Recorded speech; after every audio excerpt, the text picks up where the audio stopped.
Com relação à Eucaristia, e ela em relação à patrística, ou como os pais da igreja, os primeiros cristãos entendiam a Eucaristia, né? Que na igreja protestante é chamado Santa Ceia, mas sem o entendimento católico da Eucaristia, do pão e do vinho, transubstanciando-se no corpo e sangue de Cristo, né? Eu deixo aqui alguns textos, e esses textos você pode encontrar numa obra de um autor chamado Jesus Solano, né, chamado Textos Eucarísticos Primitivos. Em 2 volumes, mais de 800 páginas, ele reúne das obras dos pais da igreja todo o entendimento que a igreja tinha, os excertos, né, do que a igreja e do que os pais, os primeiros escritores entendiam do que era a doutrina eucarística, ou pelo menos do que era a Eucaristia, a doutrina depois que foi finalizada, né, ou colocada mesmo. Por exemplo, você pega Santo Inácio de Antioquia, que foi ali quase que contemporâneo de São João Evangelista, bispo da igreja de Antioquia, como já diz, né, o epíteto do seu nome. E ele, em várias das suas cartas, ele se refere à Eucaristia, né? Por exemplo, no Epístola aos Efésios, que ele escreve, ele coloca a Eucaristia como remédio da imortalidade, né? Epístola aos Filadelfos, ele coloca, né, que sede solícitos, ele exorta, sede solícitos em tomar parte numa só Eucaristia, porquanto uma é a carne do nosso Senhor Jesus Cristo, um é o cálice para a união com o seu sangue. O altar, assim como também um é o bispo, junto com o seu presbitério e diáconos, aliás, meus colegas de serviço, né? Aos Romanos ele escreve, né? Não me agradam comida passageira nem prazeres desta vida. Quero o pão de Deus, que é carne de Jesus Cristo, da descendência de Davi, e como bebida quero o sangue dele, que é amor incorruptível. Aos esmirniotas ele recomenda, né? Cuidado com os hereges, porque, segundo as palavras do próprio Inácio, no 7º capítulo da Epístola aos Esmirniotas, perdoe, ele diz, né, abstêm-se eles da Eucaristia e da oração, porque não reconhecem que a Eucaristia é a carne de nosso Salvador Jesus Cristo, carne que padeceu por nossos pecados e que o Pai em sua bondade ressuscitou. E também ele coloca aos esmirniotas um trecho que é muito importante, não só em relação à Eucaristia, mas como reconhecimento da maneira como ela deve ser feita, que seria o seguinte, o texto: por legítima seja tida tão somente a Eucaristia, feita sob a presidência do bispo ou por delegado seu. Onde quer que se apresente o bispo, ali também esteja a comunidade, assim como a presença de Cristo Jesus também nos assegura a presença da Igreja Católica. Sem o bispo não é permitido nem batizar, nem celebrar o ágape. Tudo, porém, o que ele aprovar será também agradável a Deus, para que tudo quanto se fizer seja seguro e legítimo. Esses são os relatos bem antigos a respeito da Eucaristia, em relação à igreja citada como católica também. Talvez, salvo engano, o relato, o trecho que eu acabei de ler aqui de Santo Inácio, ele é o primeiro a se referir à igreja, né, como católica, como universal, né? Não universal genérica que tem por aí, né, que adora deturpar o evangelho, mas como a verdadeira igreja universal do Senhor. A Didaquê, que foi uma espécie de manual da igreja primitiva sobre doutrina, ou sobre os modos de se fazer as coisas dentro da igreja, já coloca, né, entre outras coisas, reúna-se no dia do Senhor para partir o pão e agradecer após ter confessado seus pecados, para que o sacrifício seja puro. Desde aquela época já era tratado como sacrifício mesmo a Eucaristia, não é? Tanto que vários autores se referem a Malaquias 1:11, inclusive o autor da Didaquê dizendo, né, esse é o sacrifício do qual o Senhor disse: em todo lugar e em todo tempo seja oferecido um sacrifício puro, porque sou um grande rei, diz o Senhor, e o meu nome é admirável entre as nações. Ele faz a referência do texto de Malaquias relacionando com a Eucaristia. Quer dizer, a igreja já entendia a Eucaristia como sacrifício mesmo, efetivo, não é? O que não diminui o sacrifício de Cristo. Na verdade, é a continuação do sacrifício de Cristo. O sacrifício de Cristo ele não para no tempo, né? Ele excede o tempo. Ele é feito no tempo, mas ele abarca toda a igreja em todos os tempos, e todo aquele que participa do sacrifício, nesse sentido, assim como os judeus tinham que participar do sacrifício, ele vai ser salvo, né? Ou ele será salvo, como Jesus coloca em João, né? Aquele que comer da minha carne e beber do meu sangue, né? Num texto de João 6, onde ele está falando, não metaforicamente, mas realmente, do pão que Deus deu aos judeus, aos israelitas no deserto, melhor dizendo, e ele depois já faz a referência à sua carne, que é o verdadeiro pão, né? Então, no mesmo texto, ele está falando do pão real, que era o pão maná aos judeus, e ele faz referência ao outro pão real, que é a carne dele, né? No protestantismo, o que acontece? O entendimento protestante que se coloca é que ele fala do pão e de repente ele fala de forma metafórica, né? Então, é como se Jesus mudasse todo o escopo do discurso dele no meio do discurso. Só que ele não explicou isso no meio do discurso, e no fim do discurso, quando rejeitaram esse discurso dele, a maior parte das pessoas foi embora, ele não tentou se explicar dizendo que aquilo era uma metáfora, né? Ele falou literalmente da carne e sangue dele mesmo, né? Aqui a gente pega, por exemplo, São Justino Mártir, né? Que viveu até o ano 165 depois de Cristo. Você veja que nós estamos falando aqui quase que da faixa imediata de pessoas, ou de pais, né, bispos ou escritores de dentro da igreja, imediatamente após praticamente a era apostólica, né? Aqui ele coloca o seguinte em determinado momento, num texto que ele está fazendo contra, chamado Diálogo com Trifão, né? Que era um judeu da época. Ele fala no seguinte, em determinado momento, São Justino, me desculpe que eu estou um pouco fanhoso hoje, tá? São Justino, ele coloca o seguinte: este alimento se chama entre nós Eucaristia, né? O termo grego mesmo, Eucaristia, da qual a nenhum outro é lícito participar, senão ao que crer que nossa doutrina é verdadeira e que foi purificado com o batismo para o perdão dos pecados e para a regeneração, e que vive como Cristo ensinou.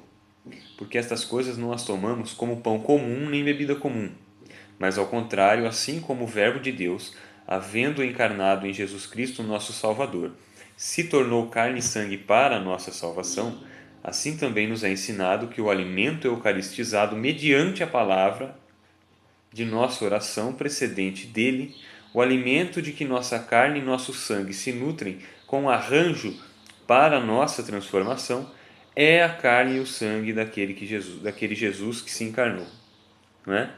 Mais para frente, ele coloca o seguinte,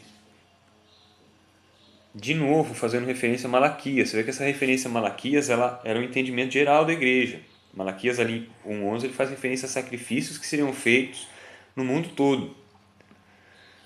Ele diz o seguinte: onde Deus fala, como eu disse, por Malaquias, um dos 12 profetas, né, menores ali no caso, sobre os sacrifícios que então eram oferecidos por vós. Ele está falando para um judeu. Vós aí são os judeus. Agora ele vai falar o seguinte: ó, minha vontade não está em vós, diz o Senhor, e não vou aceitar as ofertas de suas mãos. Isso aqui está em Malaquias. Porque desde o nascente do sol até o poente, meu nome é glorificado entre as nações, e em todo lugar se oferece incenso ao meu nome, e uma oferta pura para o meu nome, pois meu nome é grande entre as nações, diz o Senhor, mas vocês o profanam. Né? E ele continua: desde então prevê sobre os sacrifícios que em todo lugar lhes são oferecidos por nós gentios, isto é, o pão da Eucaristia e também o cálice da Eucaristia, acrescentando que nós glorificamos seu nome, e vocês, por sua vez, o profanam. Em relação aí ao caso, ele está falando contra um judeu. Então, Justino Mártir, que viveu ali até o ano 165, salvo engano, já se referia, não só ele, você vê Didaquê, a Eucaristia como sacrifício, né? Que é uma coisa que a maior parte, talvez, se não todo o protestantismo não admite, a Eucaristia, muito menos a Eucaristia ou a Santa Ceia, como é chamada, como sacrifício, né? Continuando ainda, Justino ainda fala o seguinte, né? Mais para frente no seu tratado aqui, na sua diatribe contra Trifão. Para todos os sacrifícios por este nome, os quais Jesus ordenou serem feitos, ou seja, na Eucaristia do pão e do cálice, sacrifícios feitos pelos cristãos em todos os lugares da terra, como Deus testifica de antemão que eles são agradáveis. Em vez disso, rejeito o que vocês fazem, e aqueles que utilizam seus sacerdotes, dizendo: E eu não vou aceitar os sacrifícios em suas mãos, porque desde o nascer do sol até o poente, meu nome é glorificado, diz, entre as nações e vós profanais. Quer pegar outro autor da patrística, Santo Irineu de Lyon, que viveu um pouquinho depois de São Justino Mártir, ali, até o ano 200, aproximadamente, 202, né? Santo Irineu de Lyon, quase que a mesma coisa, ele cita Malaquias também e diz, né? Sobre o qual Malaquias, ele diz o seguinte, é um texto um pouco extenso aqui, mas dando também aos discípulos o conselho de oferecer as primeiras de suas criaturas a Deus, não como se ele as necessitasse, mas para que eles mesmos não fossem infrutuosos ou ingratos. Tomou o pão, que é algo da criação, e deu graças, dizendo: Este é o meu corpo. E da mesma maneira afirmou que o cálice, que é da nossa criação terrena, era seu sangue. E ensinou a nova oblação do Novo Testamento, a qual a Igreja, recebendo dos apóstolos, oferece em todo o mundo a Deus, que nos dá alimento primário de seus dons no Novo Testamento, sobre a qual Malaquias, um dos 12 profetas menores, profetizou assim: Não tenho nenhuma complacência convosco, diz o Senhor dos Exércitos, e nenhuma oferta de vossas mãos me é agradável. Porque do nascente ao poente meu nome é grande entre as nações, e em todo lugar se oferecem ao meu nome o incenso, sacrifícios e oblações puras. Sim, grande é o meu nome entre as nações, diz o Senhor dos Exércitos. E ele continua, significando claramente por isto que o povo anterior cessará de oferecer a Deus.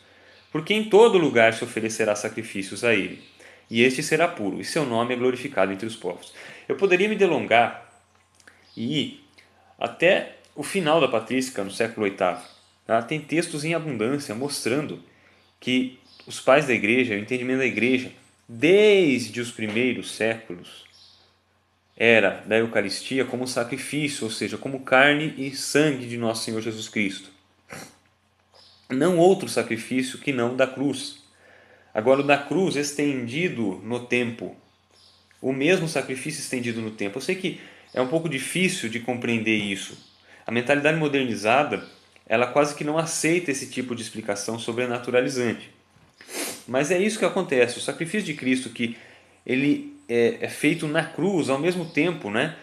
Ele excede aquele momento histórico e ele se perpetua acima e dentro da história, né? Acima da história porque ele não está exatamente vinculado a um momento específico, não no sentido de ter sido feito ali e acabado, mas ele foi feito ali por Cristo e continua. Essa carne de Cristo, né? Cristo encarnado e aí Cristo feito pão e vinho, ele continua valendo, ele continua abarcando toda a igreja até o final dos tempos, né? Quando os judeus comiam a Páscoa, eles comiam a Páscoa 1000 anos depois do Êxodo, como se ela fosse a mesma Páscoa. Para eles era a mesma Páscoa. Eles não estavam comendo a Páscoa 1000 anos depois, não, é a mesma Páscoa, é aquela Páscoa do Êxodo que eles estavam comendo por todos os tempos e lugares onde eles estivessem comendo aquela Páscoa, participando daquele sacrifício. Assim também a Eucaristia. Nós estamos aqui no ano 2018 participando do sacrifício que foi feito por Cristo na cruz. Esse sacrifício continuando dentro do tempo por meio da presença real de Cristo na Eucaristia. Se a presença real não se faz, se a presença não se faz real de Cristo, né, o sacrifício fica restrito, como é o caso do entendimento protestante. Aí tem vários entendimentos, né? Um entendimento dentro do luteranismo, outro dentro do calvinismo e outros entendimentos dentro de outras denominações, até chegar ao entendimento mais esvaziado de essência, que diz que aquilo é simplesmente um memorial, um simbolismo, né? Eu não vou entrar aqui naquela questão de fazer isso em memória de mim, porque isso aí já tem vários vídeos, já tem debate na internet falando sobre isso, já está bastante batido mesmo, né? Só para terminar, Santo Irineu de Leão ainda, né? Ele, em determinado momento, no livro Contra as Heresias, olha só, em Contra as Heresias ele escreve o seguinte: Quando, pois, o cálice misturado e o que chegou a ser pão recebem o verbo de Deus e se fazem Eucaristia, corpo de Cristo com os quais a substância da nossa carne aumenta e se vai constituindo, como dizem que a carne não é capaz do dom de Deus, que é a vida eterna, a carne alimentada do corpo e sangue do Senhor, que se faz membro dele, então é bem forte a patrística, ela é muito, os autores patrísticos eles têm um entendimento muito forte da Eucaristia como verdadeira carne e sangue de nosso Senhor Jesus Cristo, né? Para terminar, porque ficou um pouco extenso já o vídeo, se você pegar o texto em grego da oração do Pai Nosso, quando ele diz, né, o pão nosso de cada dia nos dai hoje, o Jesus Cristo ensina, né, a palavra que é traduzida como de cada dia no grego é epiúsios. E epiúsios, literalmente falando, significa pão, epiúsios, ele fala ton arton, emonton epiúsion. O epiúsion, ele literalmente falando, significa supersubstancial. Então Jesus está ensinando a gente a pedir na oração do Pai Nosso um pão que, além de ser o pão nosso de cada dia, é um pão supersubstancial. Para ele ser supersubstancial, ele tem que ter uma substância que é superior, acima da substância humana, né? Tanto que o Catecismo da Igreja Católica, no seu número 2837, admite esse entendimento, né? Os entendimentos mais imediatos, o pão nosso de cada dia, mas ele admite também aqui dizendo, né, literalmente, epiúsios ou supersubstancial, designa diretamente o pão da vida, o corpo de Cristo, remédio de imortalidade, segundo Santo Inácio de Antioquia, como eu já li, sem o qual não temos a vida em nós. Então, o corpo, pão e o vinho transubstanciados em corpo e sangue de nosso Senhor Jesus Cristo, corpo, sangue, alma e divindade, né? Já desde o Pai Nosso já vem esse entendimento, né? Você não pode admitir que eu vou pedir para Deus me dar o pão nosso supersubstancial porque eu quero um pão francês supersubstancial. Não, a substância do pão francês ela é natural, ela não é superior, ela não advém de um nível superior de existência. Mas a substância da Eucaristia advém do corpo, sangue, alma e divindade de nosso Senhor Jesus Cristo, como atesta a oração do Pai Nosso, como atesta o texto de João 6, como atesta Paulo dizendo, né, quem come o corpo do Senhor indignamente, come e bebe juízo para si mesmo, né? Como admite o catecismo, o ensino da igreja desde os tempos primitivos, como admite a patrística desde os tempos primitivos. Se você fuçar, você vai perceber que quase que geral. Eu poderia citar outros textos, Clemente de Alexandria, Hipólito de Roma, e por fim, né, a patrística em geral, ela faz referência à Eucaristia como o verdadeiro corpo e sangue de Cristo, não como um simples memorial, não como uma simples lembrança, algo destituído de essência, né? Só para terminar, eu deixo aí mais um texto. Santo Hipólito de Roma diz, né, cada fiel procure tomar a Eucaristia antes que haja provado qualquer outra coisa, pois se é fiel em tomá-la, embora lhe dê veneno mortal, não terá poder sobre ele. Ele vai continuar e fala, né, a Eucaristia é o corpo de Cristo, do qual todos os fiéis se alimentam e não deve ser desprezado. Então deixo aqui esses relatos da patrística, não são meus relatos, não é meu entendimento, é o entendimento da igreja desde os seus tempos primitivos.